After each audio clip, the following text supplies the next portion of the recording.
안녕하세요. 오늘도 사연 살롱을 찾아주셔서 감사합니다.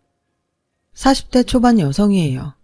이곳 사연 글을 아주 잘 듣고 있는 애청자이기도 한 저는 비슷한 사연이 있는 사람이기도 해요. 그래서 어떤 사연들은 정말 제 얘기 같고 어찌나 공감이 가던지 제 얘기를 한번 보내면 어떨까 하는 생각이 들었어요. 결혼 전까지 순진하게 결혼은 아무런 조건 없이 오로지 사랑 하나만으로 가능하다고 생각했던 사람이었어요. 남편과 저는 접촉사고라는 그리 유쾌하지 못한 계기로 만나게 되었는데요. 초보 운전이었던 저는 처음 겪게 된 교통사고에 보험을 부를 생각도 못할 만큼 당황하고 놀랬는데 피해자였던 남편이 저를 다독이며 괜찮다고 다친 데 없어도 병원에는 꼭 가보라고 말해주면서 남편과 연이 닿게 되었어요. 남편 입장에서는 충분히 억울하고 화가 날 상황이었죠. 그런데 하나부터 열까지 세심하게 초보인 저를 많이 배려해주니 어찌나 미안하고 고맙던지요. 저희는 그렇게 3년이란 시간을 거치며 피해자와 가해자에서 연인으로 부부 사이가 될 수 있었어요. 하지만 아이러니하게도 저에게는 한없이 좋은 사람인데 주변에서는 이런 남편을 알아보지 못했어요. 심지어 부모님까지도요. 부모님은 대놓고 남편을 만나지 말라고는 하지 않았지만 은근 깊은 사이까지는 가지 않았으면 하는 눈치였는데 그때 당시는 제가 눈에 콩깍지가 씌어도 단단히 씌어서 그런 눈치를 외면해버렸죠. 그러면서 저는 저대로 서운한 마음과 답답한 마음이 공존했었는데요. 다들 왜 사람을 보지 않고 다른 것을 기준으로 남편을 판단할까 하는 마음에 일종의 오기가 발동해서 남편에게 청혼을 받기도 전이었는데 결혼을 결심했어요. 이렇게 나중에 후회할 줄도 모르고요. 부모님은 제가 남편과 결혼하겠다는 말에 조금 더 신중하게 생각해보라고 말리시기도 했지만 제 마음이 워낙 확고하고 제가 또 남편 아니면 안 된다며 고집을 피우자 하는 수 없이 결혼을 허락해 주셨어요. 지금 생각해보면 남편은 어릴 때 아버지와 돌아가셔서 저와 결혼하기 전까지 홀어머니와 단 둘이 살았는데 아마도 저희 부모님은 홀 시어머니를 감당해야 할 제가 걱정이셨던 것 같아요. 하지만 사랑에 그리고 결혼에 눈먼 딸인 제가 거기까지는 깊게 생각했을 리가 없죠. 단순히 남편이 홀어머니에 대한 효심이 남다르고 사람이 좋으니 저희 부모님에게는 물론이고 저한테도 당연히 잘할 거라고 믿었던 것이 함정이었어요. 그렇게 저희 집 부모님의 허락이 떨어졌습니다. 곧이어 저는 남편 집에 결혼 허락을 받기 위해 인사를 갔어요. 그리고 그날 처음으로 시어머니를 뵙게 되었는데요. 첫인상이 주변의 걱정과 달리 온화하시고 상냥해서 저는 그 집 문턱을 넘자마자 안도감이 들었어요. 그렇게 예비 시어머니는 저를 아주 반갑게 맞아주셨고 또 정성스럽게 차린 음식으로 저녁 식사 대접을 해주시는데 당신의 하나밖에 없는 아들이 결혼한다고 며느리감을 데려와서인지 예비 시어머니는 먼저 하늘나라로 간 당신의 남편이 생각난다며 금방 눈시울을 붉히시고는 그것을 시작으로 식사하는 내내 돌아가신 예비 시아버지의 이야기를 하기 시작하셨어요. 결혼도 하기 전에 이런 말하면 싫어할 수도 있겠지만 이제 너도 우리 집 식구가 되는 거니 우리 집 이야기를 조금 하마. 괜찮지? 네, 괜찮아요. 저도 결혼하면 알아야 하니 신경 쓰지 마시고 편하게 이야기하세요. 그래, 얘한테 들었는지 모르겠는데 얘 아버지가 세상을 뜨기 전에는 고위 공무원이었어. 만약 그때 죽지 않고 지금까지 살았다면 지역의원이나 국회의원을 하고 있을지도 모른다고 생각한다. 그만큼 사람이 어질고 심지가 고든 게 정말 아까운 인재였지. 에휴, 또 생각하니까 눈물이 나네. 뭐가 급하다고 하늘은 능력 좋고 앞길 창창한 우리 남편을 데려갔는지. 나는 지금도 하늘이 원망스럽다. 처음엔 아무것도 몰랐기에 저는 저 나름대로 예비 시어머니를 이해했어요. 근데 지금 생각해보면 그건 죽은 남편에 대한 그리움이 아니라 죽었지만 살아있을 적엔 고위 공무원이었다는 말을 하고 싶었던 것 같아요. 그날 이후에도 걸핏하면 시어머니는 당신의 남편이 고위 공무원이었는데 라는 말을 달고 사셨거든요. 그때라도 시어머니의 의중을 눈치챘어야 했는데 지금은 빤히 보이는 것들을 저는 그때 보지 못했어요. 그놈의 사랑이 뭔지 남편에 대한 마음이 아주 충만했기에 시어머니의 의도도 파악하지 못하고 그저 얼마나 남편을 사랑하고 그리우면 늘 남편 이야기를 입에 달고 사실까? 라고 생각했어요. 그리고 그 때문에 남편이 결혼하고 따로 나가 살면 가뜩이나 남편 없이 혼자 외로웠던 어머니가 더 외로워하실 것 같다며 저에게 결혼하고 2년 정도는 시어머니와 함께 살면 어떠냐고 물어보는데 저는 별다른 거부감이 들지 않았어요. 그러자는 마음이 생기더라고요. 그래, 2년이면 뭐 금방이지. 당신하고 둘이 그렇게 오래 사셨는데 갑자기 혼자 계시게 하는 건 나도 좀 죄송스럽다. 고마워 자기야. 우리 엄마도 엄청 좋아하실 거야. 내가 그동안 자기한테 말은 안 했는데 우리 엄마가 자기 딸 같다고 엄청 좋아하셔. 우리 엄마 자기가 좀 측은하게 생각하고 잘 좀 대해주면 좋겠어. 나도 장인 장모님한테 잘할게. 아, 물론 자기한테도 잘하고. 당연하지. 자기 어머니면 이제 내 어머니이기도 하잖아. 우리 서로 니네 부모님, 우리 부모님 구분하지 말고 양쪽 부모님께 똑같이 잘하자. 고마워 자기야. 나는 정말 자기랑 결혼하면서 세상 전부를 얻은 기분이야. 저는 사탕 발린 같은 소리일지라도 남편의 그 말이 참 좋았어요. 그래서 시어머니와 함께 시작하는 신혼이란 사실에 저희 부모님이 길길이 뛰어도 제가 다 감당할 수 있다고 매일같이 설득했어요. 그리고 드디어 결혼식을 올리고 꿈에 그리던 신혼생활을 시댁에서 시작했는데 저희 어리석은 기대와 생각은 그때부터 엇나가기 시작했어요.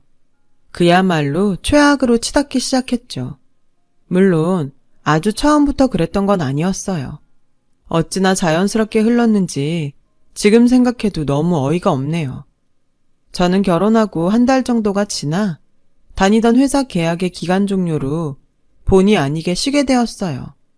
그러면서 시어머니는 조금씩 그리고 거의 매일 저에게 잔소리와 집안일을 시켰어요. 그때까지 별 의심을 하지 않았는데 3개월이 지나 어느 때처럼 집안일을 하고 있는데 시어머니에게서 지금 생각해도 황당한 요구를 받게 되었죠. 예, 이 옷 우리 아들 옷이지 않니? 이 옷은 세탁기에 넣지 말고 손수 비벼 빨아라. 자고로 남자는 집에서부터 대접을 받고 살아야 나가서 성공하는 거야. 게다가 우리 아들은 고위공무원 아들의 3대 독자인데 집에서 노는 네가 신경을 좀 써야 하지 않겠니? 어머니, 이 옷은 그냥 면티인데요. 그리고 저 집에서 놀지 않고 이렇게 매일 일하고 있잖아요. 저도 나가서 일하고 싶어요. 그러려면 나가서 구직 활동도 해야 하는데. 야, 너는 왜 그렇게 말이 많니? 아무리 세상이 좋아졌다고 해도 나는 시어머니고 너는 며느린데 너 지금 시어머니 말에 토다는 거니? 면이건 나일론이건 네 남편 빨래는 죄다 손으로 빨라고. 너 말귀 못 알아듣냐? 지금이 어떤 세상인데 며느리한테 야, 저기 라고 하다니 황당하고 어이가 없었어요. 게다가 결혼하고 제 빨래는 물론이고 세탁소에 맡길 옷이 아니고서는 죄다 세탁기에 넣고 빨았는데 이제 와서 그렇게 불효령이라니. 그 순간 너무 어이가 없고 불쾌하니까 뭐라고 말을 할 수가 없더라고요. 그래서 참고 있다가 퇴근한 남편에게 이 일을 이야기하니 가재는 개편이라고 남편의 말이 더 저를 어이없게 했어요. 원래 우리 엄마는 손빨래 하셔. 아마 당신이 하는 거 보고 몇 번이고 말하고 싶으셨는데 참았던 걸 거야. 자기가 좀 이해해. 여기 있는 동안은 엄마가 하라는 대로 하고, 분가하면 자기가 하고 싶은 대로 해. 괜히 마음에 담지 말고. 알았지? 남편은 그렇게 말했지만 저는 납득할 수 없었어요. 그때 어머니의 태도와 행동은 전혀 몇 번이고 참았던 사람의 모습이 아니었거든요. 이래서 남편은 남의 편이라 하고 아무리 좋아도 시월드는 시월드라고 하나? 저는 속으로 별의별 생각을 다 했어요. 그런데 시어머니는 그날 이후 아주 작정이나 한 듯 남편이 출근만 하면 저에게 시집살이를 시키시는데 절대 빠지지 않을 거라고 생각했던 콩깍지도 그런 시어머니 시집살이에는 버티지 못하고 허무하게 빠지더군요. 날도 추워지니 너 시장 가서 소뼈 좀 사와라. 우리 아들은 매년 손수 달인 사골국을 먹지 않으면 감기에 걸려서 고생해. 3대 독자에 고위공무원 지낸 아버지 아들인데 정성스럽게 구워서 먹여라. 알았지? 예, 너 우리 아들 호흡기 약한 거 몰라? 청소가 있다 오면 이먼지를 다 누가 먹겠니? 도대체 너는 니네 집에서 뭘 배워온 거야? 그 코딱지만한 슈퍼 한다고 니네 부모님 너무 너한테 신경 안 쓴 거 아니니? 아휴, 우리 남편이 죽지 않고 살아있었다면 우리 민혁이가 너 같은 슈퍼집 여자랑 결혼하는 일은 없었을 건데. 시어머니는 그렇게 점점 저를 넘어서 저희 부모님에 대한 험담도 개의치 않고 하셨어요. 시어머니가 말한 대로 저희 부모님이 오랫동안 같은 동네에서 슈퍼를 하시는 건 맞는데요. 무시할 정도로 작지도 않고 또 그 건물이 저희 아버지 건물이라 굳이 경제적인 면을 비교하자면 당연히 시댁보다 저희 친정이 여유가 더 있었어요. 물론 시어머니와 남편은 건물이 저희 아버지 것인지는 제가 말을 하지 않아서 몰랐지만요. 살아있는 시아버지가 아닌 돌아가신 시아버지가 고위공무원이었다고 저희 친정집을 하대하는 게 말이 되나요? 그래서 그날은 참지 않고 화를 냈어요. 그때 화를 내지 않으면 부모님에게 불효를 하는 것 같았거든요. 어머니, 말씀이 좀 지나치시네요. 저희 부모님 가게 하시면서 저한테 신경 많이 써주셨어요. 이런 집안일 가르치는 게 신경 써주는 건가요? 그럼 어머니는 민혁 씨한테 집안일 다 가르치셨어요? 앞으로는 말씀 좀 가려서 해주세요. 어머, 얘 지금 뭐라는 거야? 뚫린 입이라고 말 함부로 하네. 제가요? 함부로 말씀하신 건 어머니 같으신데요. 그리고 제가 하는 집안일이 그렇게 마음에 안 드시면 어머님이 하세요. 저는 나가서 민혁 씨처럼 돈 벌어 올게요. 원래 각자가 잘하는 걸 해야죠. 저는 백날 해도 어머님이 말씀하는 대로는 못할 것 같아요. 뭐? 시어머니는 그렇게 말씀하시고는 쇼인지 진짜인지 모르겠지만 뒷목을 잡고 주저앉으셨어요. 그리고는 아유, 여보, 얘가 나 지금 당신 없다고 무시하네요. 우리 귀한 3대 독자 아들, 얘가 다 잡아먹게 생겼어요. 아유, 혈압이야. 나 이러다 오늘 밤 못 넘기고 당신한테 가는 거 아닌가 몰라. 라고 대성통곡을 하는데 이런 일이 TV에서가 아니라 진짜로 일어날 수 있는 일이구나 싶더라고요. 그리고 2년이란 시간을 다 채우기는 힘들지 않을까 고민하게 되었고 타이밍 좋게도 제가 임신을 하면서 분가할 명분이 주어졌어요. 그래서 임신 사실을 남편에게 알리던 날 조심스럽게 분가 얘기를 꺼냈죠. 자기야, 나 임신하고 곧 있으면 입덧도 할 텐데 아무래도 어머니랑 계속 같이 있기는 힘들 것 같아. 왜? 오히려 엄마랑 있는 게 더 낫지 않아? 게다가 아이 태어나면 자기 몸조리도 그렇고 아이 봐주는 것도 다 엄마가 도와줄 수 있잖아. 장모님은 가게 때문에 바쁘실 테니 이대로 엄마랑 지내는 게 나는 더 괜찮은 것 같은데. 남편은 아무것도 모르고 계속 제가 임신했기 때문에 더욱더 자기 엄마의 도움을 받아야 한다고 주장했고 저는 차마 당신 어머니 때문에 스트레스 받아서 여기 있을 수 없다는 말을 하지 못해 끙끙 앓아야 했어요. 지금 생각하면 바보 같지만 그때 당시는 시어머니하고는 사이가 변했어도 남편하고는 변하고 싶지 않았거든요. 그러면서 은근히 이제 혼몸도 아니고 남편을 3대 독자라 그렇게 극진히 하는데 제가 그 아들을 낳을 수도 있으니까 더는 저에게 시집살이를 시키지 않지 않을까 하는 기대를 하기도 했는데요. 기대와 달리 시어머니는 평소랑 똑같이 청소며 손빨래를 시키셨고 입덧이 심해져 주방에 있기도 힘든 저에게 나 때는 임신했어도 김장 100포기씩 하고 밤새 사골 끓이며 할 거 다 했다 라며 도끼 눈을 하고 엄살 피울 생각하지 말라고 하시더라고요. 그러면서 남편이 퇴근하면 마치 자기가 언제 저에게 그랬냐는 듯 다른 얼굴을 하더군요. 또 어떤 날은 저에겐 개모임을 간다고 하시고는 남편에게 연락해 제가 입덧이 심해 집에서 저녁 먹기가 미안하니 밖에서 간단히 먹고 들어가자고 하셨다는데 저도 사람인데 더는 참을 수가 없었어요. 자기, 내가 요즘 어떻게 사는 줄 알아? 자기 옷은 죄다 손빨래하고 어머니는 그 쉬운 청소기 한 번을 안 돌리셔. 내가 임신해서 입덧 때문에 그렇게 힘들어하는데도 당신 어머니, 당신이 먹고 싶은 음식은 꼭 만들어 오라고 하고 근데 입덧하는 나한테 미안해서 밖에서 식사를 하신다고? 내가 이러고 살아야 해? 나 힘들어. 내가 이러고 살려고 당신이랑 결혼했어? 지금 무슨 말을 하는 거야? 아무리 임신해서 힘들어도 거짓말은 하지 말아야지. 우리 엄마가 당신 얼마나 생각하는데. 그리고 우리 엄마가 어른이잖아. 당신 가만 보면 우리 엄마한테 예의가 없는 것 같아. 설령 자기 말이 맞다고 해도 자기가 며느린데 할 수도 있지 않아? 뭐? 당신 지금 그걸 말이라고 하는 거야? 며느리니까 할 수도 있다고? 그래, 나도 어머니가 상식적으로 이해가 가면 할 수 있는 건 할 수 있지. 근데 나도 우리 집에선 귀한 딸이야. 이런 거지 같은 대우를 받으면서 군말 없이 며느리니까 당신의 종처럼 살라는 거야? 아, 말을 해도 참. 나도 힘들어. 당신은 이제 회사 생활 안 하니까 속 편해서 그러나 본데 나는 회사 일도 힘든데 거기에 자기 짜증까지 받아야 한다고. 그래서 뭐 당신이 원하는 대로 엄마한테 엄마 때문에 힘들어서 여기 못 살겠으니 나가겠다고 하면 돼? 그럼 나 좀 편하게 해줄래? 진작 못할 거면 처음부터 못하겠다고 하지. 이게 뭐냐? 저는 어이없게도 제 탓을 하는 남편을 보고 뒤통수를 세게 얻어맞은 기분이 들었어요. 제가 결혼하기 전에 다른 거 뭐 본 게 있나요?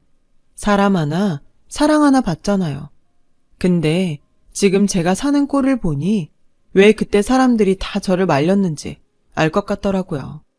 결혼 전 남편의 모습은 어디로 가고 자기만 힘들다고 제 힘듦은 이해하지 못하고 그저 투정 정도로만 여기는 남편을 보고 있자니 제 스스로가 그렇게 초라하게 느껴질 수가 없었어요. 만약 임신 중이 아니었더라면 저는 그때 망설임 없이 이혼을 하고 싶었는데요. 뱃속에 아이도 있고 남편과 헤어지면 저 혼자 아이를 키워야 할 텐데 그러려면 친정 부모님에게 손을 벌려야 하니 이혼은 정말 더 참다 진짜 안 되겠다 싶으면 해야겠다는 생각이 들더라고요. 아무래도 친정 부모님의 반대를 무릅쓰고 한 결혼이었으니까요. 생각이 거기까지 미치니 저는 자연스럽게 어디에도 끼지 못하고 혼자 외롭게 지내야 했어요. 그때부터였던 것 같아요. 평생 모르고 살던 우울증이라는 병이 생기고 말았어요. 시어머니도 그런 저에게 지 팔자 지가 꼬는 거지 라고 비난했고 남편은 우울증이 먹고 살 고민 없는 배부른 사람이 괜히 걸리는 병이라며 저를 한심스럽게 보는데 배는 불러오고 어디 한 군데 마음 붙일 곳이 없으니 내가 결혼을 한 건지 이 집의 시어머니와 남편 사이에 끼어서 집안일 해주러 온 사람인지 모르겠더라고요. 그러던 어느 날이었어요. 그날은 아침부터 너무 힘이 들어서 일어나지 못했는데 아침이면 꼭 밥을 먹고 출근해야 하는 남편이 저에게 아침밥 타령을 하는 거예요. 전날 술을 먹어서 속이 너무 아프다면서요. 저는 나도 너무 아프니까 오늘은 그냥 가라고 했는데 남편은 가라는 회사는 가지 않고 시어머니에게 제가 아침밥을 차려주지 않는다며 시어머니에게 대신 차려달라고 말을 했더라고요.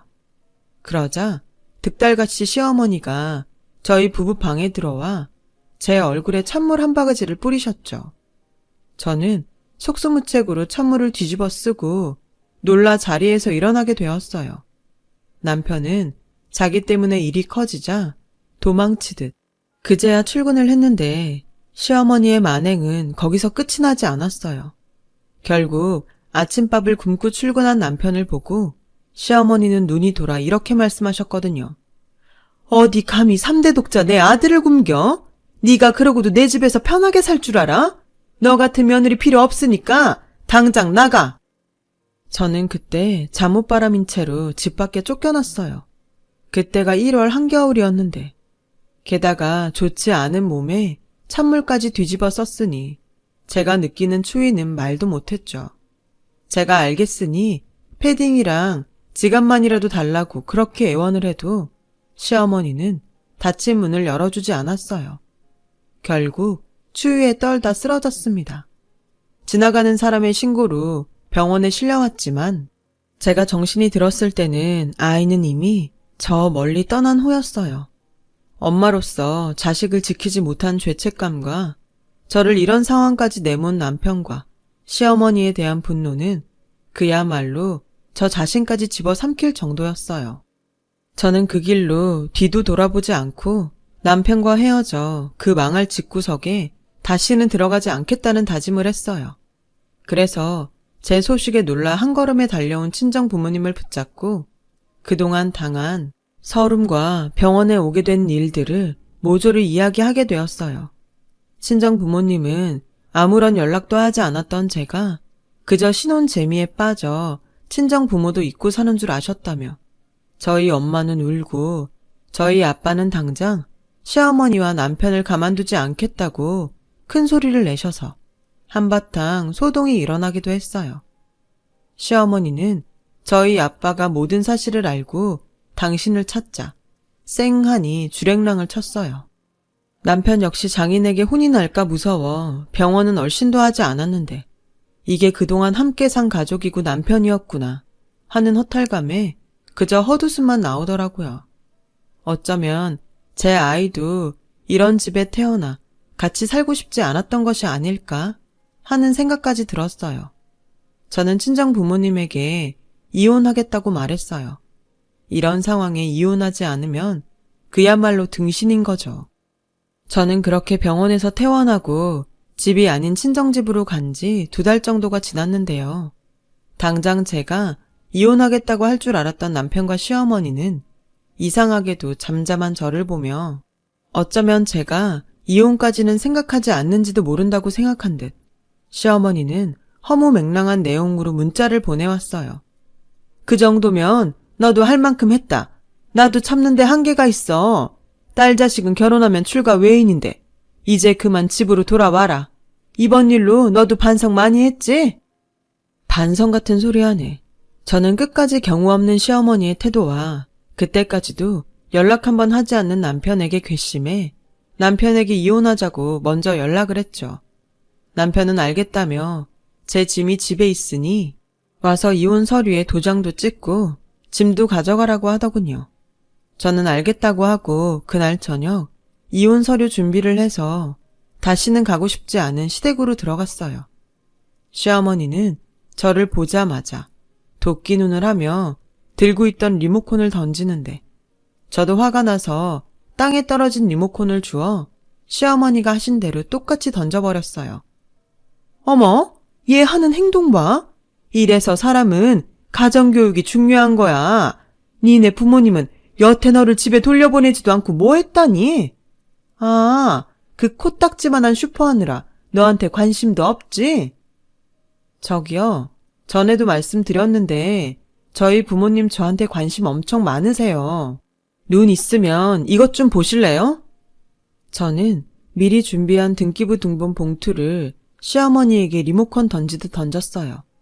그러자 시어머니는 뭘 가지고 와서 유세를 떠냐며 봉투를 열었고 여태 슈퍼가 있던 건물이 저희 친정 건물인 걸 까맣게 모르던 시어머니는 손을 바르르 떨며 할 말을 이르시는데 저는 이제는 제 차례 같아서 당한 만큼 갚아주자는 생각이 들었어요. 보셨죠? 저희 부모님이 이혼해도 걱정하지 말라고 건물을 제 앞으로 해주셨어요. 가정교육 말씀하시던데. 그래서 어머니 아들은 어떤가요? 아침밥 안 해준다고 그 사단을 만들고 자기 자식이 당신 엄마 때문에 그렇게 됐는데 그 사람 일말의 죄책감은 있을까요? 그때였어요. 돌아온 남편이 저와 시어머니가 또 한바탕 하는 모습을 보고 한숨을 쉬더니 제가 준비해간 이혼 서류에 도장을 찍으려 하는 순간 시어머니가 그 서류를 남편에게 뺏어서 북북 찢어버리셨어요. 엄마, 뭐 하는 거야? 너 이혼하지 마. 절대 이혼하면 안 돼. 엄마, 나도 너무 힘들어. 더는 이렇게는 못 산다니까. 됐고, 너 이것 좀 봐. 글쎄, 쟤네 슈퍼가 그냥 슈퍼가 아니더라고. 너 몰랐어? 그 건물이 네 처갓 건걸? 그리고 이번에 그 건물을 쟤한테 줬는데 네가 왜 이혼을 해? 쟤한테 저런 삼각 건물이 있는데. 그래서 뭐 건물 있으니까 이젠 이혼하지 말고 저 사람한테 충성하고 살라고? 누가 충성하래? 그냥 이혼만 하지 말라고. 작은 소리로 하는 소리였지만 어찌나 제 귀에 잘 들리는지 저는 기가 차서 말이 다 나오지 않았어요. 이혼은 어차피 하게 될 거예요. 제가 합의 이혼 안 해주면 소송 걸 거예요. 그리고 그 추운 날 저를 내쫓고 당신 때문에 내 아이도 이렇게 되었는데 이혼 사유가 너무 명백하지 않아요? 저 이거 인터넷이며 저 사람 회사에 다 뿌릴까요? 저 이제 무서울 거 없어요. 새끼도 잃은 애미가 세상에 무서운 게 어딨겠어요? 제가 어머님 3대 독자 한번 망쳐볼까요? 어머, 제가 돈이 있다고 눈빛 변한 것 좀 봐. 이게 다 네 아버지 없다고 제가 나를 우습게 하는 거야. 아유, 여보. 어머님은 그렇게 평생 죽은 남편 그늘에 숨어 사세요. 제가 어머님을 우습게 알아요? 어머님이 저한테 한 행동을 생각하세요. 이렇게 된 거 진짜 재판까지 가볼까요? 알았어. 당신도 그만해. 당신 뜻대로 이혼하자. 그래. 그리고 이 말은 꼭 해야겠는데 당신 진짜 비겁해. 처음부터 당신이라도 가운데서 중심을 잘 잡았으면 우리 애기 그렇게 허망하게 가지 않았어. 당신이란 사람은 정말 죄책감도 없니? 그래서 이혼하잖아. 나도 당신 보고 있으면 힘들어. 어쩌다 이렇게 됐나 후회된다고. 남편은 저에게 다음날 법원으로 가서 이혼 서류를 작성하고 바로 제출하자고 했어요. 그러자 남편의 옷자락을 잡아당기며 절대 이혼하면 안 된다고 시어머니가 악을 쓰는데 그 꼬라지를 보니 정말이지 이 집에서 왜 그렇게 바보처럼 살았나 후회가 밀려오더라고요. 그렇게 저는 남편과 이혼을 했어요. 짧았지만 다신 되돌아가고 싶지 않았던 최악의 결혼 생활에 종지부를 찍었죠. 이혼 직후 시어머니는 제가 이젠 당신 며느리가 아닌 남이라는 것을 인정할 수 없었는지 한동안은 그렇게 연락을 해왔는데요.